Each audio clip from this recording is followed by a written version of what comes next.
Let's just stay on taxes for a moment here. Well, but what is virtually everything he just said about my tax plan is inaccurate. All right. So if the tax plan he described were a tax plan I was asked to support, I'd say absolutely not. I'm not looking for a $5 trillion tax cut. What I've said is I won't put in place a tax cut that adds to the deficit. That's part one. So there's no economist can say Mitt Romney's tax plan adds $5 trillion if I say I will not add to the deficit with my tax plan. Number two, I will not reduce the share paid by high-income individuals.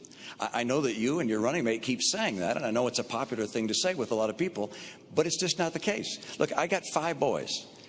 I'm used to people saying something that's not always true, but just keep on repeating it and ultimately hoping I'll believe it. But that is not the case, all right? I will not reduce the taxes paid by high-income Americans. And number 3, I will not, under any circumstances, raise taxes on middle-income families. I will lower taxes on middle-income families. Now, you cite a study.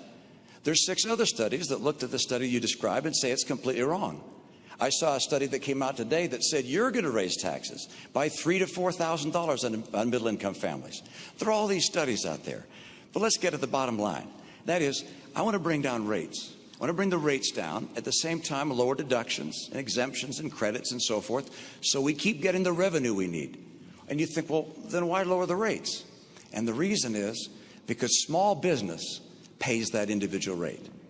54% of America's workers work in businesses that are taxed not at the corporate tax rate, but at the individual tax rate. And if we lower that rate, they will be able to hire more people. For me, this is about jobs. Right. This is about getting jobs for the American people.